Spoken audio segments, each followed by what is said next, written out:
G'day lads, and welcome to Kerbal Space Program 2. That's right, I'm playing the second installment. Now, it took me a little bit longer than I would like to admit, but I finally did something. Now, as the title of this video says, today we are going to be visiting my favorite grey rock in KSP, which just so happens to be Ike. You know, I've done 4 videos on it, and that's good enough. Now here you can see me assembling this nice little satellite, which I struggled finding an engine for. But in the end I settled for a bit of this stuff. I did think about something else, but it just didn't feel right. So here we are with the satellite that I will be sending to Ike.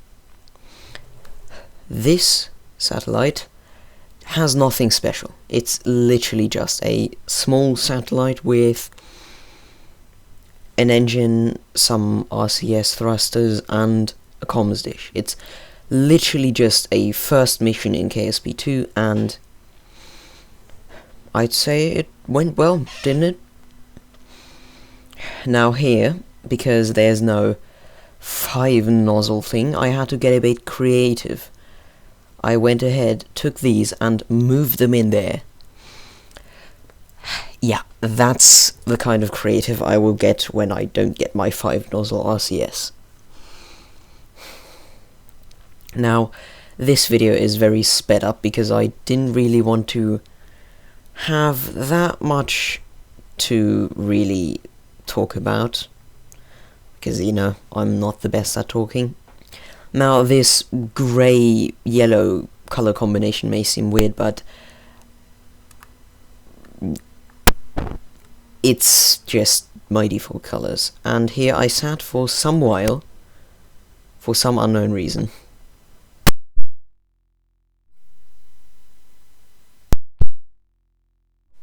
Then here I looked through, gave it a little antenna that I struggled to put on well angled, so I just took that.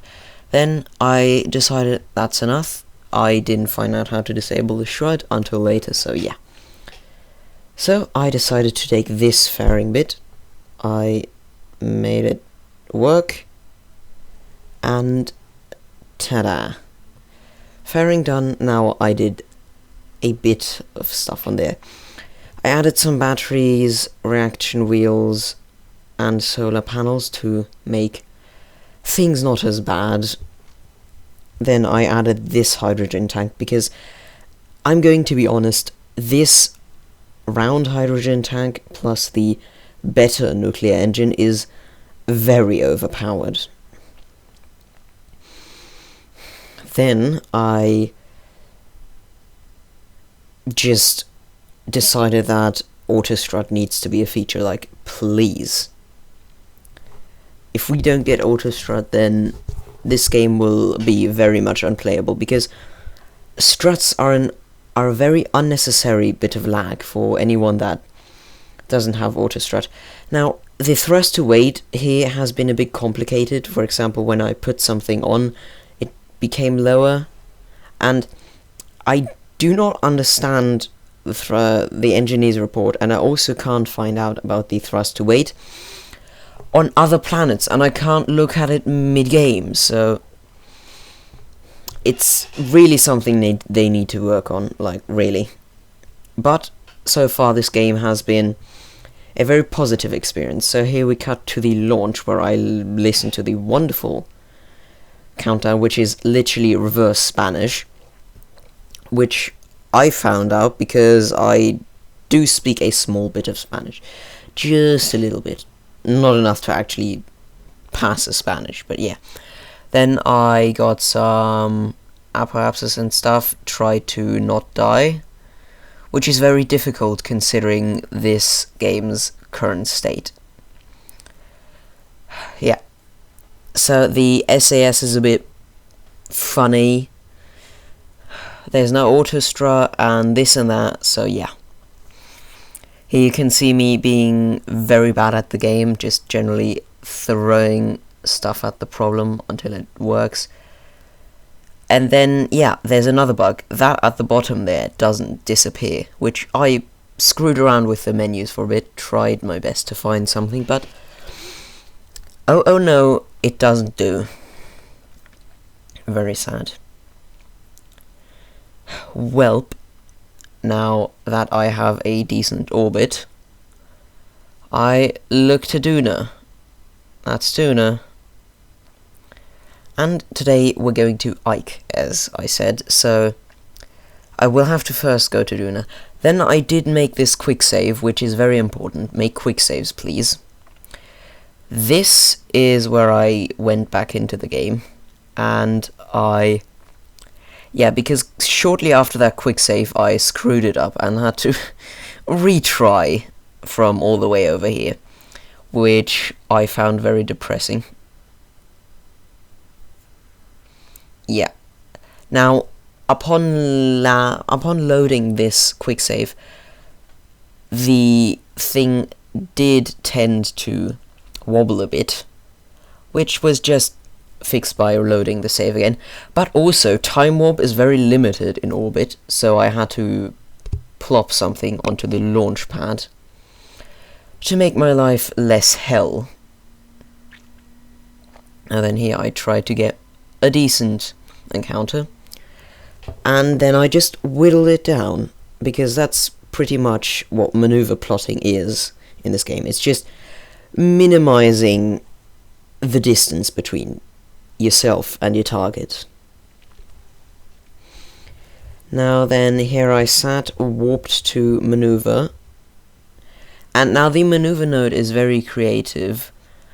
It's very interesting, but I would love, if I had to choose, I would go back to the old one, because there I actually saw something. And this is a beautiful screenshot. Now, if anyone wants that, I could just make a publicly available folder or something for all the wonderful screenshots I've taken, because this game is so much more beautiful than the one before it. Like, I cannot believe it. Like, you can obviously see that it's still a game. The graphics are still just unrealistic enough to be considered a game, but it is wonderful. It is still so much better than the old one. Now, here I did some maneuvering, and that's where I got, yeah, there. Now, maneuvering is very difficult with the current maneuver node and my big fat fingers and the fact that I'm human, which means no perfection for me. Yeah, very sad. Then I found out you can toggle mouse look. Okay, we don't need that. Then I switched to the nuclear state, which doesn't have the best thrust to weight, but it is decent. Now, I'm still very bummed out about the bug with the HUD, and then I did take a small look at Joule, so yeah, funny that. Yeah, Joule has 5 moons, which is a decent amount. Now, this mission is literally just doing what I've done before in KSP1, but it's a good entry into KSP2 because Ike is a good starting location, and I like Ike. It's just the simplicity and accessibility of it, plus the fact that it's tightly locked, that Duna and Ike are tightly locked to each other. That's just something that intrigues me. It's just the unimportant things. Like, if you try to get, like, there's these few things on KSP that nobody cares about. For example, yeah, making a quick save was very nice there, because yeah, I fucked around with the loading and stuff because for some reason this appeared on my screen, which appears to be temperature gauges. Not that we even have temperature in the game yet, but well, it seems to be temperature gauges, but they didn't go away. I restarted the game, I reloaded my quick save, yeah. But back to my point from before. It's the small things, like these things that just intrigue me, like things that not many other people are interested in. For example, Ike. There's not many videos on YouTube about Ike. There are a lot about the Mun, there's Minmus, there's stuff around Kerbin. We've done Duna to hell. Lathe is oversaturated. There's a good amount of Tyler and Val. I don't really see a good amount of Bob and Paul, which is a bummer, but yeah, everything is limited, so... What else do we have? Yeah, Gilly's also kind of a bit, not that much. Drez, yeah, there's a few things, and with the rings, it's gonna get a bit more attention. Yes, Drez does have rings, and if you'll want that, I can go to Drez and show off the rings.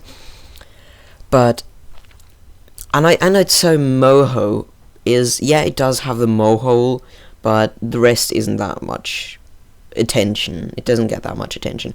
And with Interstellar, those things are gonna get even less attention. Yeah, now here I do a little bit of a funny, and just go very close to the planet. Now I do quick save again, which is, if you don't quick save, I'm sorry, but that's a stupid move. I then pull in my apoapsis and periapsis and stuff. I then use my RCS, which actually moves the camera, which I would love to change. But yeah. Then I found out that that move actually moves the camera, which makes the thumbnail of this video possible. I then loop around again to get some distance from the stuff that I left behind, the wreckage. I then go over here. I actually zoomed in the footage to not have the bug that the bottom of the screen doesn't actually disappear of the HUD. Not annoy that. Then I went over here, got myself a good look with Dune and Ike, and ta-da! Welcome to the end of this episode. Yeah, I know there's still 2 minutes left, but it's pretty much just empty screen, or rather, good view. Ah man, I've been really hyped for this, and the launch is definitely disappointing, but ooh, does this game look good. If you don't have the game, get it yourself. It's gonna be worth it, I swear to God. I do understand that $50 for this is not a good deal, but still, it's so much worth it once it all comes out. Now, they did say, or what I did find somewhere, was that it was gonna get more expensive when all the features are in, but this is beautiful. Much more beautiful than KSP1 could ever be, at least stock. I know mods exist, but please.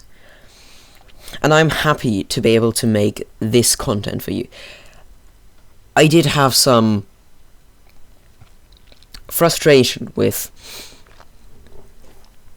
the bugs, you know, the thing obstructing my view pretty much everywhere, even on map screen. And I did try to fix it, but I just couldn't be bothered to try longer than that, so yeah.